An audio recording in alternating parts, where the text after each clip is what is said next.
एज के म्यूजिक की romantic Chhattisgarhi album टूरी ऊपर मोर मनहा गढ़ गे, जिसके गीतों को अपनी मधुर आवाजों से सजाया है छत्तीसगढ़ के जाने माने गायक नर्मदा आनंद और पद्मा बरेठ ने। तो आइए सुनते हैं टूरी ऊपर मोर मनहा गढ़ गे।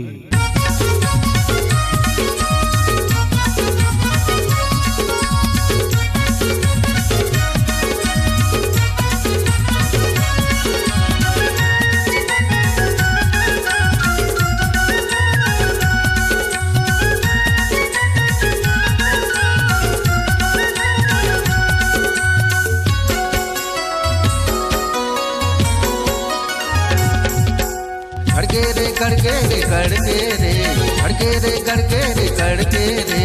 टूरी ऊपर मोर मनहा गड़के रे टूरी ऊपर मोर मनहा गड़के रे परगेरे परगेरे परगेरे परगेरे परगेरे परगेरे टूरा ऊपर मोर नजर परगेरे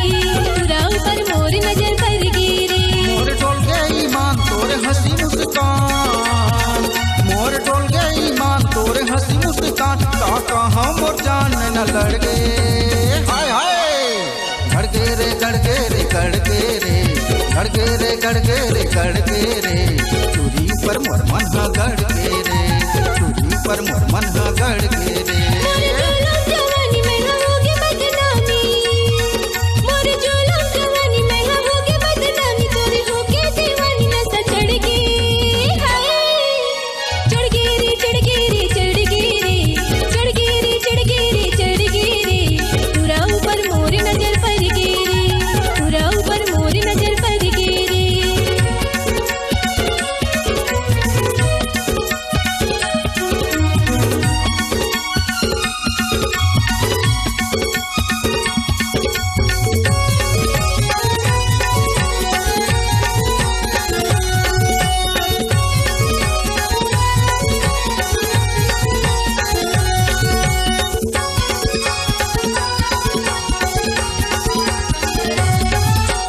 पारा मुहल्ला में हो गए हल्ला मन ललचा के हाय रे रसगुल्ला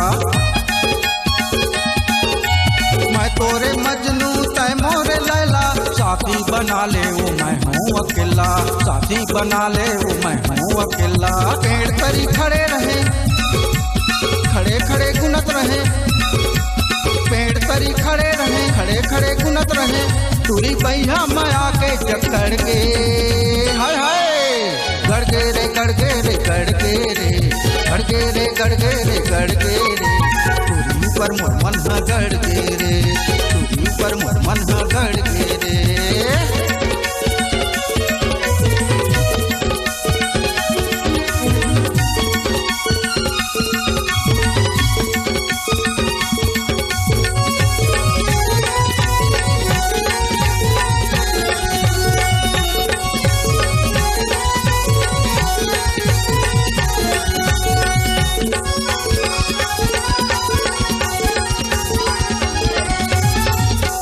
मल्ला मोर कर दे ही तेरे डाल डाल रे संगी जहुरिया में खोल दे ही पोल रे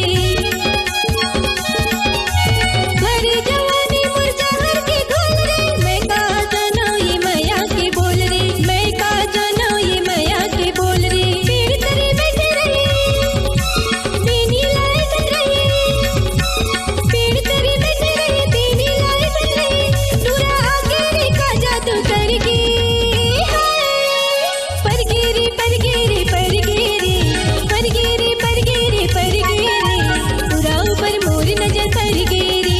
टूरा ऊपर मोर नजर परगेरे मोर डोल गई ईमान तोर हंसी मुस्कान मोर डोल गई ईमान तोर हंसी मुस्कान का कहाँ मोर जान न लड़के हाय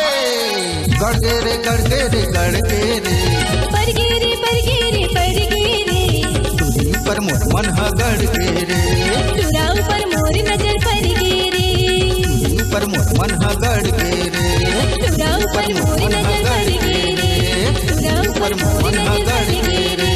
टूरा ऊपर मोर नजर परगेरे हाय हाय। अगर आप अपनी आवाज को एक नया आयाम देना चाहते हैं तो चले आइए मल्टी ट्रैक डिजिटल रिकॉर्डिंग के लिए संपर्क करें HK म्यूजिक कंपनी, कोटा डबरी, चांपा, छत्तीसगढ़। मोबाइल नंबर है 9329238487 और 8085380339। अगर आप लोगों को हमारे HK म्यूजिक का गाना पसंद आए तो लाइक, शेयर और सब्सक्राइब जरूर करें। सब्सक्राइब कर दो यार। Thanks for watching.